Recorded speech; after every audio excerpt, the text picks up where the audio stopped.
আমি নিজে স্বচক্ষে আমি দেখতে চাই আমাকে গাড়া এতিম করলো, কেন করলো এভাবে।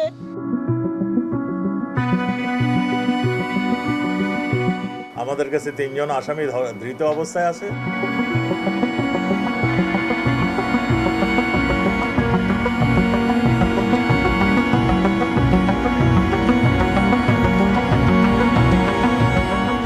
আনোয়ারুল আজিম আনার হত্যাকাণ্ডের তদন্ত করতে এখন ঢাকার ডিবি পুলিশ রয়েছে কাঠমান্ডুতে, অর্থাৎ নেপালে।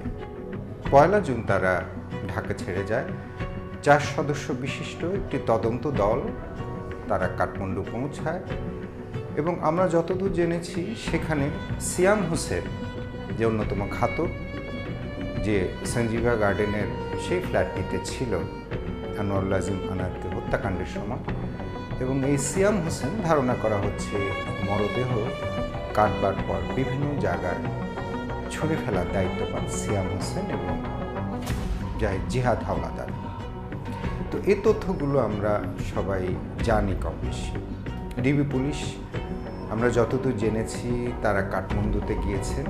কাঠমান্ডু গিয়ে সেখানে তারা সিয়াম হোসেনের সঙ্গে কথা বলছেন এবং তদন্ত কাজে যতটুকুন তার কাছ থেকে তথ্য পাওয়া যায় ততটুকুন তারা তথ্য নিচ্ছেন।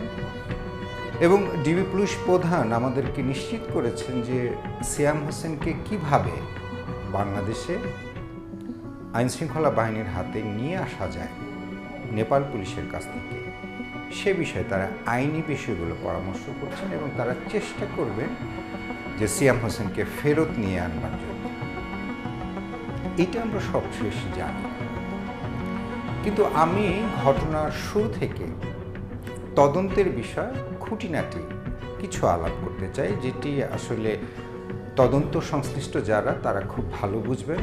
আমরা ঘটনার শুরু থেকে যদি যাই তাহলে আমরা মে মাসে চলে যেতে হবে। সেই মে মাসে 19 তারিখে প্রথম আনোয়ারুল আজিম আনারের মেয়ে ডরিন তিনি ডিবি পুলিশ কার্যালয়ে যান মে মাসের 19 তারিখে, এবং তার বাবা নিখোঁজ ডিবি পুলিশ প্রধান হারুনুর রশিদের কাছে তিনি একটি দরখাস্ত জিডি আকারে নিয়ে যান এবং হারুনুর রশিদ সেই চিঠিটি রাখেন, তার অনুরোধটি রাখেন এবং সেটি বিভিন্ন গণমাধ্যমে সংবাদ প্রচার হয়। হঠাৎ করে মে মাসের 22 তারিখ সকালে আমরা কলকাতার বিভিন্ন গণমাধ্যম থেকে জানতে পারি আনোয়ারুল আজিম আনারকে হত্যা করা হয়েছে কলকাতা নিউ টাউন সঞ্জীবা গার্ডেনের একটি ফ্ল্যাটে। তখন বৌদ্ধ পূর্ণিমার এক অনুষ্ঠানে সকালের দিকেই আইজিপি চৌধুরী আবদুল্লাল মামুন তিনি গেছেন বাড্ডায় বুদ্ধ মন্দিরের অনুষ্ঠান পরিদর্শনে। তখন কিন্তু আইজিপি চৌধুরী আবদুল্লাল মামুন গণমাধ্যম কর্মীদেরকে জানান যে আসলে তিনি বিষয়টি নিয়ে নিশ্চিত নন। যে খবরটা এসেছে কলকাতা কর্তৃপক্ষ এখনো আমাদেরকে সরকারিভাবে সেটা নিশ্চিত করেনি। আইজিপি মহোদয়ের এই বক্তব্যের খানিকক্ষণ পরে স্বরাষ্ট্রমন্ত্রী আসাদুজ্জামান খান কামাল তার সরকারি বাসভবনে সাংবাদিকদের তিনি জানান, তখন আইজিপি উপস্থিত ছিলেন সেখানে, যে আনোয়ারুল আজিম আনারকে খুন করা হয়েছে এবং যারা খুন করেছে তারা সবাই বাংলাদেশি এবং এই ঘটনার সঙ্গে জড়িত থাকার সঙ্গে 3 জনকে গ্রেপ্তার করেছে ডিবি পুলিশ। আমাদের কাছে 3 জন আসামি ধৃত অবস্থায় আছে এবং আমরা আরও কয়েকজনকে ধরার জন্য আমরা প্রচেষ্টা চালিয়ে যাচ্ছি। ডিবি প্রধানও জানান যে আনোয়ারুল আজিম আনার খুন হয়েছেন বলে তারা জেনেছেন এবং তাদের হাতে আছে 3 জন অভিযুক্ত। আমরা ইন্ডিয়ান পুলিশের সাথে কাজ করছি এবং আমাদের কাছে কয়েকজন আছে, তাদের সাথে আমরা প্রতিক্ষণেই কথা বলছি, অনেক তথ্য পাচ্ছি। সেই সাথে তার মেয়ে ডরিনও কিন্তু গণমাধ্যমকে জানান যে তার বাবাকে কে খুন করেছে সেই বিষয়টি সে জানতে চায়। আমি নিজে স্বচক্ষে আমি দেখতে চাই আমাকে গাড়া এতিম করলো, কেন করলো এভাবে। যখনই তারা স্বীকার করছেন যে খুন হয়েছেন আনোয়ারুল আজিম আনার এবং সঙ্গে সঙ্গে বলছেন 3 জন গ্রেপ্তার হয়েছেন, তাহলে এই 3 জনকে কখন গ্রেপ্তার করা হলো? হ্যাঁ, আমরা ধরেই নিচ্ছি ১৯ মে যখন মেয়ে ডরেন তার বাবার নিখোঁজের তথ্যটি দেয়, তখন থেকে আসলে ডিবি পুলিশ এই ঘটনার রহস্য উদ্ঘাটনে মাঠে নামে এবং মাঠে নেমে তারা ২২ মের আগেই কিন্তু আমরা যতটুকুন জানি এবং যতটুকুন তথ্য পেয়েছি, ২২ মে ঘটনা ফ্লাশ হবার আগে কিন্তু ঢাকা থেকে শিলাস্তি রহমান, একমাত্র নারী সদস্য, আমানুল্লাহ আমান, যাকে পরবর্তীতে শিমুল ভূঁইয়া হিসেবে হাজির করা হয়েছে, এবং ফয়সাল আলী ওরফে সাজি, এই তিনজনকে গ্রেপ্তার করে।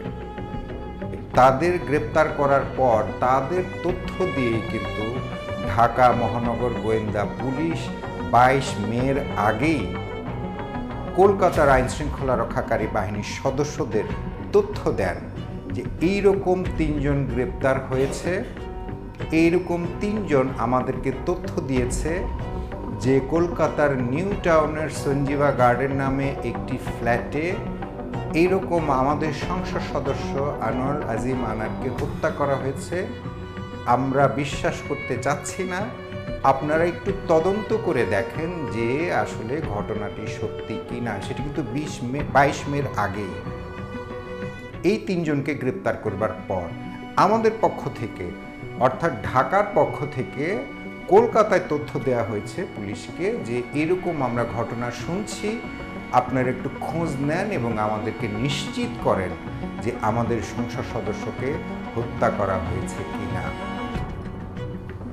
এবং তারপরেই ডিবি পুলিশের তথ্য দেওয়ার পরেই কিন্তু ১৯ মের পর ২২ মের আগে কলকাতা সিআইডি, নিউ টাউন থানা পুলিশ তারা তদন্তে নামে এবং পরবর্তীতে যেটা হয় তারা সেখানে আবিষ্কার করে এবং তারা সেখানে খুঁজে পায় আসলেও এখানে একটি হত্যাকাণ্ডের ঘটনা ঘটেছে। ২২ মে সকালে যখন কলকাতা পুলিশ বিভিন্ন গণমাধ্যমে তারা জানান যে এই জাতীয় একটি ঘটনা ঘটেছে, তখন সেই সূত্র ধরেই কিন্তু আমাদের স্বরাষ্ট্রমন্ত্রী যে ব্যাখ্যাটি দেন যে হ্যাঁ, খুন হয়েছে, বাংলাদেশি ছাড়া কেউ খুন করেনি, তার দেহাংশ পাওয়া যাচ্ছে না, এই ঘটনায় ৩ জন গ্রেপ্তার আছে। অর্থাৎ এই তথ্যগুলো কিন্তু তাদের আগেই কালেক্ট করা, এই ৩ জন গ্রেফতার কিন্তু আগেই হওয়া। ক্রস চেকের জন্য কিন্তু কলকাতা গোয়েন্দা পুলিশের শরণাপন্ন হন এবং তারা বিষয়টি পরবর্তীতে জেনে যান। এইগুলো এক ঘটনা। আরেকটি ঘটনা হচ্ছে যখন ২২ মে যখন সারা ভারত এবং সারা বাংলাদেশে আনোয়ার আজিম আনার হত্যাকাণ্ডের তথ্যটি চাউর হয়ে যায়, ২৩ মে সন্ধ্যায় কিন্তু কলকাতার একটি তদন্ত দল, ৪ সদস্য বিশিষ্ট সিআইডির একটি তদন্ত দল ডিবি পুলিশ কার্যালয়ে আসে। ২৬ মে আমাদের ডিবি পুলিশের হারুনুর রশিদের নেতৃত্বে ৩ সদস্যের একটি দল যায় কলকাতায় এবং তারা সেখানে সঞ্জীবা গার্ডেনের সেই অ্যাপার্টমেন্টে যান। ৩০ মে ডিবির সেই তদন্ত দল ঢাকায় ফেরত আসেন এবং ঢাকা শাহজালাল বিমানবন্দরে সংবাদ সম্মেলন করে ডিবি প্রধান হারুনুর রশিদ জানান যে তাদের অভিযান, তাদের তদন্ত সার্থক, কিন্তু তারা একটি নতুন চরিত্রের তথ্য পেয়েছেন। সেটি হচ্ছে যে সিয়াম হোসেন নামে এক ব্যক্তি এই ঘটনার সময় উপস্থিত ছিল। সে ঘটনার পরে কলকাতা থেকে দিল্লি এবং দিল্লি থেকে কাঠমান্ডু পৌঁছায়। এর পরবর্তী টার্গেট থাকবে তারা সিয়াম হোসেনকে গ্রেপ্তার বা গ্রেপ্তার অভিযানে, সেটি হচ্ছে তারা নেপাল পুলিশের সঙ্গে যোগাযোগ করবে ইত্যাদি ইত্যাদি কথাগুলো বলে। ৩০ মে আমরাও আনঅফিসিয়ালি কাঠমান্ডু যে বাংলাদেশের যে এম্বাসি রয়েছে, সেই এম্বাসির সাথে আমরাও প্রতিনিয়ত যোগাযোগ রাখছি। শিলাস্তি রহমান, আমানুল্লাহ আমান এবং ফয়সাল আলী সাজি, ওই যে আমি বলেছি যে ২২ মের আগেই যখন তাদের গ্রেপ্তার করা হয় তখন কিন্তু তারা পুরো ঘটনাটি বর্ণনা করেন এবং কে কে সম্পৃক্ত ছিল সেই বর্ণনা করেন। সেই অনুযায়ী কিন্তু ডিবি পুলিশের চৌকস দল সেই সিয়াম হোসেনের তথ্য বের করে আনে এবং সেই সিয়াম হোসেনের তথ্য বের করে তারা একটা ফর্মালি সরকারি আদেশের জন্য অপেক্ষা করে এবং সরকারি আদেশটি পাওয়ার পরে কিন্তু তারা ২৫ মে কাঠমান্ডু পুলিশকে ইন্টারপোলের মাধ্যমে তারা কিন্তু সাহায্য চায় সিয়াম হোসেনকে গ্রেপ্তার করবার জন্য এবং সেইখানে সেই চিঠিতে কিন্তু সিয়াম হোসেনের পাসপোর্ট নাম্বার উল্লেখ করে। সিয়াম হোসেনের পাসপোর্ট নাম্বার হচ্ছে সর্বশেষ যে পাসপোর্টটি, সেটির নাম্বার হচ্ছে 14385617 এবং সিয়াম হোসেনের এর আগের দুটি পাসপোর্ট, সেটি হচ্ছে EE06262774 BC177421, অর্থাৎ 3টি পাসপোর্ট ক্যারি করেন এই সিয়াম হোসেন। এই সমস্ত তথ্য দিয়ে 25 তারিখ এবং 26 তারিখেই কিন্তু কাঠমান্ডু পুলিশের কাছে ডিবি পুলিশ সহযোগিতা চায় সিয়াম হোসেনকে গ্রেপ্তারের জন্য, অথচ তারা কিন্তু তখনও কলকাতায় পৌঁছায়নি। কিন্তু কলকাতা থেকে ফিরে এসে আমাদেরকে বলছিলেন যে সিয়াম হোসেন নামে আরেকটি ক্যারেক্টার রয়েছে এবং তাকে গ্রেপ্তার করবার জন্য আবার 1 জুন ডিবির 4 সদস্যের একটি দল কাঠমান্ডু যায় এবং আমরা পরবর্তীতে জানতে পারি ওই 25 তারিখে যে অনুরোধ করেছিল সেই অনুরোধের প্রেক্ষিতে কাঠমান্ডু পুলিশ সিয়াম হোসেনকে গ্রেপ্তার করে। কিন্তু ফিরে আনা না আনার বিষয়টি প্রত্যেকটি দেশের আলাদা আলাদা আইন রয়েছে, বন্দি বিনিময় চুক্তি রয়েছে কিনা, এই সমস্ত বিষয়ের উপর ডিপেন্ড করে। তাহলে এখন মোটা দাগে দাঁড়ালো যে এই আনোয়ার আজিম আনার হত্যাকাণ্ডের সঙ্গে জড়িত বর্তমানে মোটামুটি 5 জন গ্রেপ্তার রয়েছে। 3 জন বাংলাদেশে, 1 জন কলকাতা এবং 1 জন নেপাল। আর যে মাস্টার মাইন্ড আখতারুজ্জামান শাহীন, তিনি বর্তমানে মার্কিন যুক্তরাষ্ট্রে রয়েছেন বলে আমরা বিভিন্ন সূত্র থেকে জানতে পারছি এবং নিউ ইয়র্কের বাংলাদেশ অধ্যুষিত অর্থাৎ বাংলাদেশিরা যেখানে থাকেন সেই সব এলাকায় তাকে দেখা যাচ্ছে বা তার আনাগোনা বা চলাফেরা সম্পর্কে আমরা তথ্য পাই।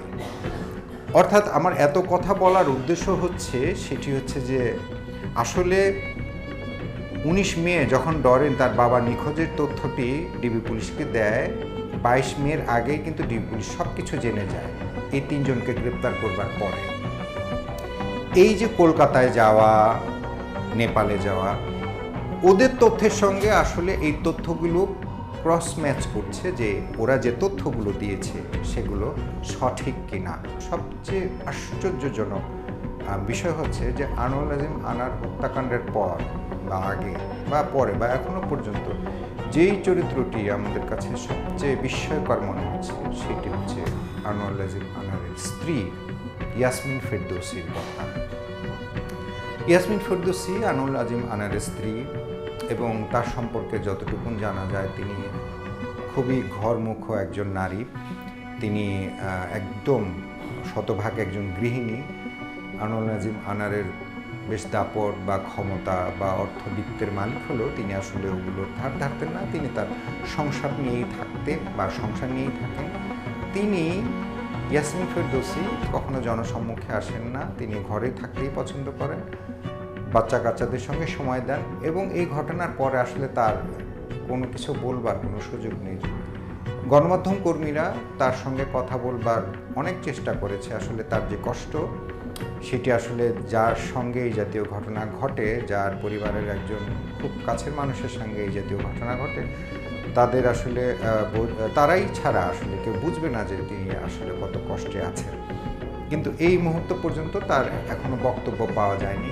যদিও আইনশৃঙ্খলা রক্ষাকারী বাহিনী তার বক্তব্যের প্রয়োজন নেই, কারণ হচ্ছে যে যাদেরকে গ্রেপ্তার করা হয়েছে তারা আসলে পরিকল্পনা বাস্তবায়ন এবং কোথায় কিভাবে হয়েছে সে বিষয়গুলো পরিষ্কার করে বলেছে, যার কারণে আনার স্ত্রী ইয়াসমিন ফেরদৌসি সম্পর্কে তাদের কোনো আগ্রহ নেই, থাকা উচিত না, কারণ আসলে উনি নিরেট একজন গৃহিণী, যার কারণে তিনি আসলে গণমাধ্যম বিমুখ, তিনি আসলে এগুলো পছন্দও করেন না। তারপরেও অনেকের জানবার আশা, জানবার ইচ্ছা যে এই ভদ্রমহিলা কোথায়, তার কোনো বক্তব্য পাওয়া যাচ্ছে কিনা। তিনি গণমাধ্যমে কথা বলা তো দূর, তিনি আসলে ঘর থেকেই বের হন না। আমরা যতদূর জেনেছি তিনি ঝিনাইদহ, ঢাকা এখানে আসা যাওয়া করতেন, এখন একেবারেই ঘরের ভিতরে ঢুকে গেছেন, তিনি আর বের হচ্ছেন না এবং তিনি কথা বলবারও চেষ্টা করছেন না এবং তার কথা বলবার ইচ্ছে নেই, কারণ তার হয়ে তার মেয়ে ডরিন সমস্ত বিষয়গুলো দেখভাল করছে।